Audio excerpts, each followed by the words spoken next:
Hello, and we are live. Welcome to the Katie Halper Show. So excited to be with you on this Sunday evening, and we have a great show. We have joining us multiple repeat offender, repeat guests, Eugene Puryear of Breakthrough News, also the host of the Punch Out podcast, Nice. and also an author of a book, and that book is called Shackled and Chained: Mass Incarceration in Capitalist America. So very well qualified for so many reasons to be speaking on tonight's show. Welcome to the show, Eugene.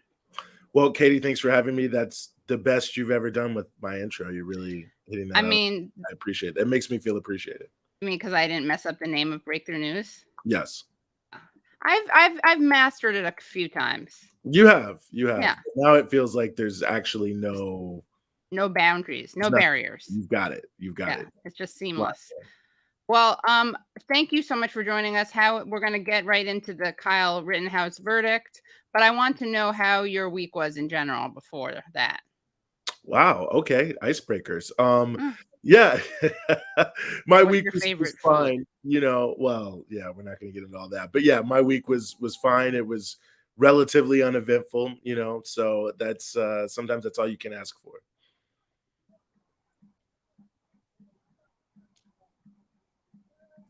I don't know. Are you looking for? That's fine. Oh, no. That's fine. I'm just closing some windows. Okay. How many windows do you open? A lot. I have tabitis. It's a thing. Yeah, I suffer from tabitis, guys. You have multiple browsers too with many windows?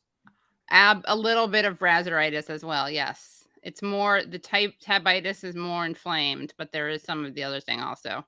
And also programitis, maybe? Like, I got to close some programs. Yeah. I got, like, my Numbers app open. I don't know why. Because I downloaded some stuff that was in Numbers. You got what's going on over there. Yeah, I know. But anyway, but I actually wasn't even, I really wanted to know how you were. I wasn't doing that. So like, you were just stalling for time, looking for. Oh no, I wasn't stalling. No, I actually care about people, Eugene. Yeah. I've never doubted it. Does anyone doubt that? You're a well-known humanitarian, please. I know. Thank you. Thank you very much. Thank you. So speaking of humanitarians, let's talk about this case. Tell us, what's your response to the Kyle Rittenhouse case? Yeah. How do I feel about the case? I mean, I guess it's, I don't know, surprised, not surprised. I think it was relatively clear to most people that there is at least an odds-on chance that he was definitely going to get off pretty much from the beginning. I mean, obviously there's a long history in this country, and I think that, whatever people want to say about the law, the reality is the law is not neutral. And there certainly is a positive history of vigilante violence either going totally unsolved or acquitted in the context of the broader political struggle between, some people would say, the left and the right wing, whatever people want to say. So at least there was a coin flip that he was going to get off. My own personal feeling is, once I heard that they couldn't call the people who were killed victims, I thought, okay, well, the chances of him, being convicted of these, very serious charges seems pretty low. So I guess my initial reaction to it was basically like, well, that's about what I expected. I mean, I think my sort of subsidiary reaction to it has been a little bit of surprise at how controversial it's been, I guess. I mean, obviously I knew that the trial itself would be controversial, and I knew between like certain broader subsets there'd be some level of controversy, but I've been surprised how, like, even within sort of the quote unquote left, quote unquote progressive community, there's been a lot of differences around this. And so certainly that was a little bit more surprising to me than the verdict. But I think that, a lot of it is that we've lost the forest for the trees, I think, in some of this too. And I think that's there's so much around it. I mean, there's so many different questions that have gotten brought into it, I think, as well. Like, how was the media coverage? And did you watch the trial? And all these other things that were, sort of bandied about, as opposed to, the sort of specifics of what was going on. And then I think I've just been a little surprised with how, like, definitive it seems people feel like a quote unquote jury verdict is. I mean, this is not to take like a random shot at jury trials, but obviously it's an opinion-based thing.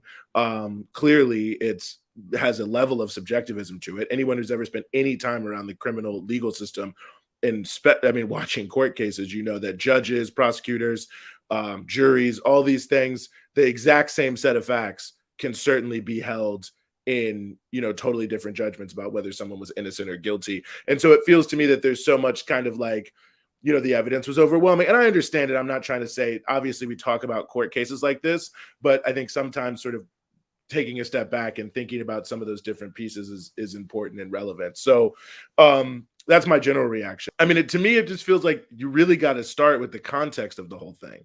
And I feel that there's definitely been some people, I think, who feel, okay, well, regardless of whether he should have been there, regardless of whether he was motivated by the wrong thing, in that specific moment, was he like justified to defend himself?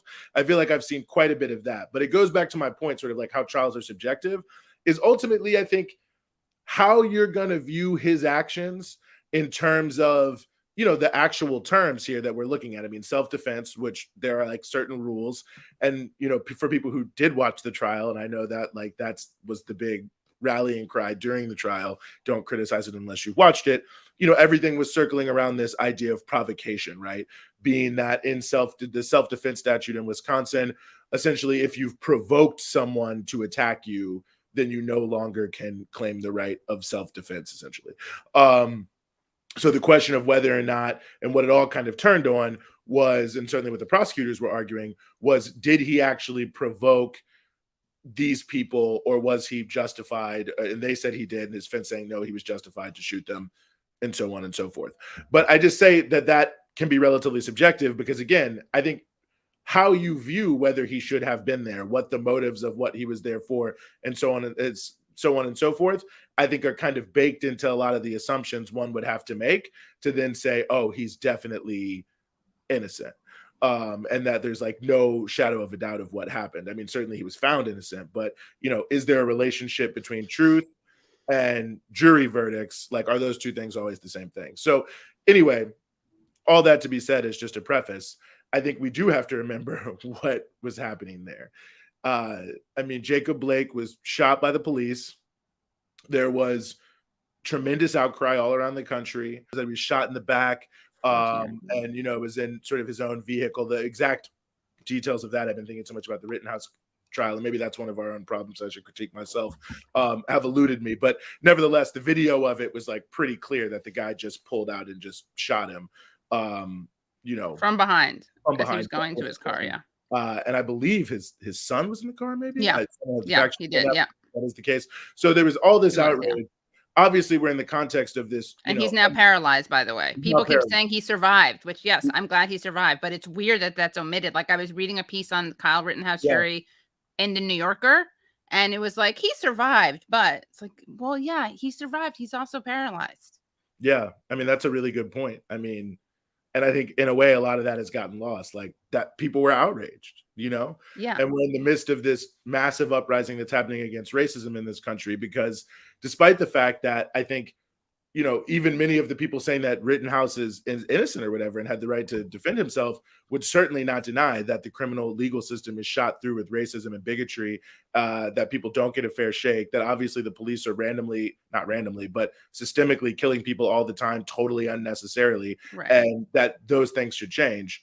I think most people would agree that there has been zero legislative action on any level to address that, no matter what people have said when they got elected. So here you are in the context of a problem everyone knows is a problem. That's certainly a deadly problem. That's linked to one of the oldest problems in America, the history of racism. And then you have people saying, well, we have to do something. We have to do something to, let people know how serious this is. So you have these uprisings kick off, like the uprising in Kenosha. And I really do feel like that right there is in a way the most critical context of the whole thing.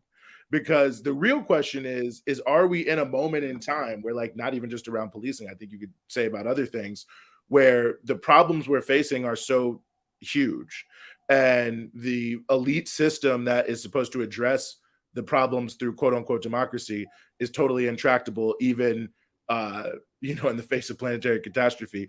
Is it right that people are probably going to take drastic and radical measures to stand up for the things that they believe in. And were people right in Kenosha? Were they right in Ferguson? Were they right in Baltimore? Were they right in Chicago night after night after night after George Floyd? Were they right in Portland? Were they right in Minneapolis? Like, were people right in those circumstances? I think is actually really important for how you feel about this, because then it speaks to how you feel about these armed people who went out there to protect property. Now, he, of course, says he was out there to be a medic. You know, he's not identified in any way, shape, or form as a medic. There is no evidence that he has any sort of training as a medic. I've been to many situations like this, including Minneapolis, by the way. Not as a fake medic. You've actually been there to protest. Everyone who is a medic is like clearly identified as a medic, and there's a reason for that, right? Because not walking around in like camo with AK-47s or AR. People don't want to randomly get shot. I mean, they're there to be medics, and they don't want to be attacked or shot. There's the universally recognized Red Cross symbol, so on and so forth. So no identification at all as a medic. Becomes embedded with a militia. So at one point, so that tells you something right there. Of course, he does have an assault rifle and all these other pieces. So I think whether or not he went there to even be a medic, deserves more scrutiny. And even though I know it wasn't allowed in by the prosecution, this isn't a court of law. So I'm just going to add, of course, is the video from a couple weeks before. The voice sounds just like his, talking about how he wished he could kill people, like coming out of a CVS with looting or whatever. So, that's also speaks to, I think, the motive of going there. So, yes, we can take it all at face value that he said this, that, and the third, but okay, there's that. So he goes to be a part of this effort that is explicitly designed to put down this uprising against racism. These, as many business owners have testified, they didn't ask these people to show up. They didn't ask them to defend them. Some of them didn't live there. It wasn't like these people own these businesses. I mean, these were people who were purely motivated by the idea that these were rioters and looters who had no right to be attacking this property, and that they were going to go out and be armed, and they were going to stop them from this rioting and looting. Now, the question is were they rioters and looters, or were they people involved in an uprising against racism? And again, so, you see those value judgments do, I think, make a big difference in how you view the whole thing of why he was there and how it impacts them. And I'll add, their character was so clear. That the police themselves viewed them as an auxiliary. I mean, of course, there's the famous video of them throwing the water to people when Kyle Rittenhouse is there and saying, "You guys are great, doing a great job. Really appreciate you, everything you do." There is, of course, the testimony that was given at the trial and prior in the New York Times reconstruction by the guy who was there, who was like, "Yeah, the cops straight up told us they were going to drive, these people to it."